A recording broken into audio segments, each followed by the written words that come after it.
কি ভয়ঙ্কর একটা ঘটনা দেখেন। বিমানের এমডি, যে সে এমডি না, একেবারে বিমানের এমডি। বিমানটা কেন বললাম, বিমানটা খুব পরিচিত, একটা আলোচিত সংস্থা। অসংখ্য সংস্থা আছে, তার এমডি আছে, চেয়ারম্যান আছে, সেই সব সংস্থার নামও জানে না, কিন্তু বিমানের নাম জানেন এমন কেউ নেই। সেই সংস্থার এমডি এবং তার স্ত্রী সহ 4 জন গ্রেপ্তার হয়েছে। অভিযোগ কি জানেন? বাসার গৃহকর্মী যে শিশু নির্যাতন, 11 বছরের কন্যা, তাকে নির্যাতন করেছে এই এমডি তার স্ত্রী মিলে। সেই সংক্রান্ত একটা মামলা হয়েছে। রোববার গভীর রাতে রাজধানীর উত্তরার বাসা থেকে গ্রেপ্তারের পর আজ সোমবার তাদের আদালতে হাজির করা হয়। আদালত তাদের কারাগারে পাঠানোর নির্দেশ দিয়েছে। আদালত, যদি ঘটনা সত্য হয়ে থাকে, নিঃসন্দেহে একটা ভালো কাজ করেছে যে বিমানের এমডি বলে তাকে মার্জনা করেনি। খবর হচ্ছে, এই শিশু গৃহকর্মী নির্যাতনের অভিযোগে বিমান বাংলাদেশ এয়ারলাইন্সের ব্যবস্থাপনা পরিচালক এবং প্রধান নির্বাহী কর্মকর্তা শাফিকুর রহমান এবং তার স্ত্রী সহ 4 জনকে গ্রেপ্তার করেছে পুলিশ। রোববার গভীর রাতে রাজধানীর উত্তরার বাসা থেকে গ্রেপ্তারের পর আজ সোমবার তাদের আদালতে হাজির করা হয়। আদালত তাদের কারাগারে পাঠানোর নির্দেশ দিয়েছেন।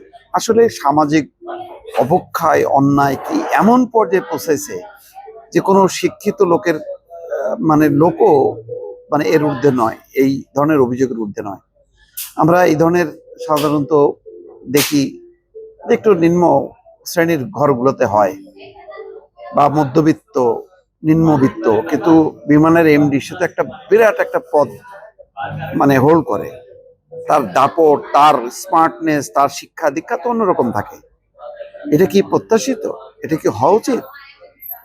উত্তরা পশ্চিম থানার ওসি কাজী রফিক আহমেদ সমকালকে বলছেন, বিমানের এমডির বাসায় 11 বছর বয়সী এক মেয়ে গৃহকর্মী হিসেবে কাজ করত। শিশুটিকে নির্যাতনের অভিযোগ এনে তার বাবা মামলা করেছেন। সেই মামলায় 4 জনকে গ্রেপ্তার করা হয়েছে। ওসি জানান, ভুক্তভোগী শিশুটি ভয়াবহ নির্যাতনের শিকার হয়েছেন। তার সারা শরীরে অসংখ্য আঘাতের চিহ্ন।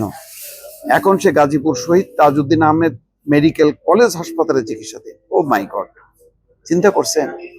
একটা শিশু এমনই নির্যাতনের শিকার যে এখন হাসপাতালে। মহানগর পুলিশ কমিশনার তার চিকিৎসার জন্য 50,000 টাকা সহায়তা দেন। মানুষের এগিয়ে আসা উচিত এই ধরনের পশুদের হাত থেকে রক্ষা করার জন্য। কমিশনারের পক্ষে যুগ্ম কমিশনার বিকালে টাকা পৌঁছে দেন। অত্যন্ত মানবতার কাজ করেন এই কমিশনার। আলহামদুলিল্লাহ, এই মানবিক পুলিশ আমাদের খুবই দরকার। তেমন একটা উদাহরণ দেখলাম যে 50,000 টাকা তাড়াতাড়ি দিছে।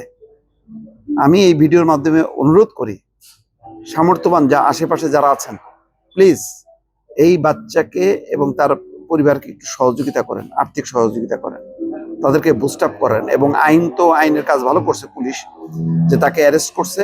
ওই এমডি নাকি ডিএমডি এগুলি আর দেখে নেই, অপরাধী হিসেবেই দেখছে অপরাধীকে। গ্রেপ্তার 4 জনের মধ্যে শাফিকুর ছাড়াও রয়েছেন তার স্ত্রী বিথি, গৃহকর্মী রূপালী খাতুন এবং সুফিয়া বেগম। এই সময় জামিন আবেদন করেন, রাষ্ট্রপক্ষ তার বিরোধিতা করেন, পরে কারাগারে পাঠায় দেন। ভাই, এই সমস্ত খবর বলতেও খারাপ লাগে, আর না বলেও পারা যায় না। কারণ এটা মনে একটা সামাজিক ব্যাধি বা অবক্ষয় এমন ভাবে গ্রাস করছে, কেউ আর বাদ নেই। অন্তত এই ভিডিওটার মাধ্যমে একটু সচেতন হন। বাচ্চা মেয়েদের প্রতি, যে কোনো বয়সের মেয়ের প্রতি সতর্ক থাকবেন। কোনোভাবেই নির্যাতন করবেন না।